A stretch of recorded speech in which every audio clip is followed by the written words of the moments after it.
Former Trump advisor, Guy Benson, Fox News contributor, and Gina Loudon. She's a conservative columnist. Hey, Roger, let me go to you first. You're on remote. Must be music to your ears. But what do you make of the idea, though, that the pundits say, hey, forget about these numbers. We know what's going to happen, and Trump won't win? Yeah, I think they're wrong. This is a very substantial gain for Trump, proving the disconnect between the mainstream media and the voters.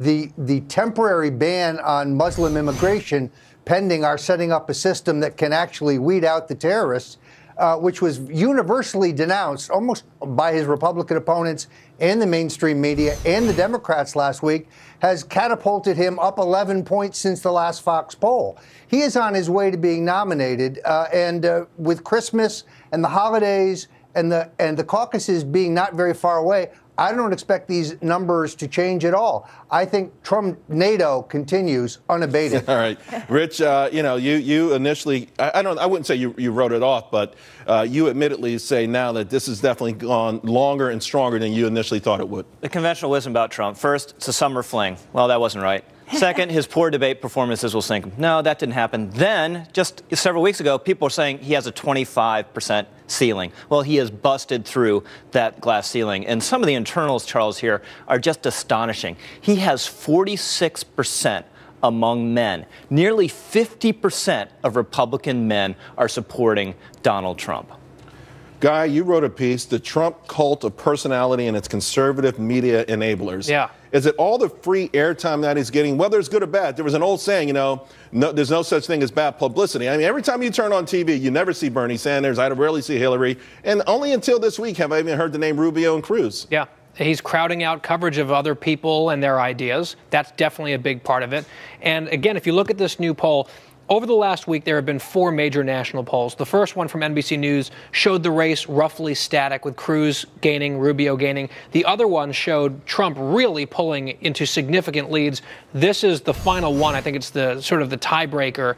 It's clear that this is real momentum for Donald Trump in the primary. In the general election setting, Donald Trump has the worst favorability ratings of all the major candidates, and he's getting decimated by Hillary Clinton head-to-head, unlike Rubio, unlike Cruz. Gina, I mean, you know the campaign very well.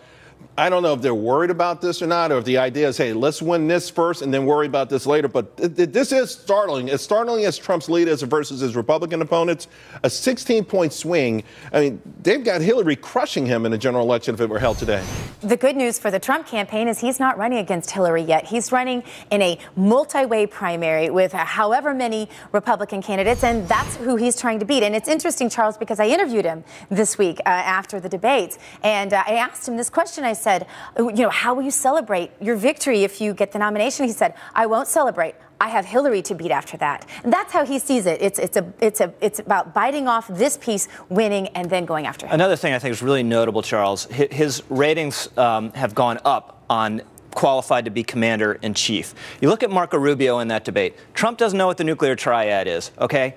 Rubio does, in great detail. His numbers on commander-in-chief have stayed flat, and that's because he's not projecting the kind of strength that Donald Trump is. And I don't think we should neglect Ted Cruz is on the upswing, in part because he's learning from Trump's appeal. Trump says we're going to bomb the expletive out of ISIS. What does Ted Cruz say? We're going to carpet bomb ISIS. His numbers on qualified to be commander-in-chief are also up. So, Guy, what do you make of it then? Double-edged sword for Rubio, that young appeal. Apparently, maybe, if that's Trump's weakness, according to Darren, maybe that does ultimately help him. But it feels like no matter what, the overall narrative from day one has been the establishment, go home.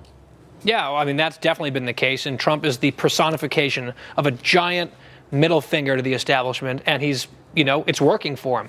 I will say it's not just young people. If you want to look at who's going to win or lose a general election, it's based on where young people are going, where independents are going, where women are going, and where Hispanics are going. Look at these candidates' favorability ratings among those 4 groups, especially if you're looking at Donald Trump, who has universal name recognition. That tells you why a lot of us, aside from his conservative questionable credentials, are concerned about him as a party's nominee. Very quick, Gene. But it's also about where the base is, because if you don't motivate the base and they don't get out to vote, it doesn't really matter. And millennials really don't vote in very strong numbers to begin with, so I wouldn't be concerned about that if I were the Trump campaign. You got to do both. All right, guys, let's leave it there. President Obama held a year-end presser before heading off to his Hawaiian vacation.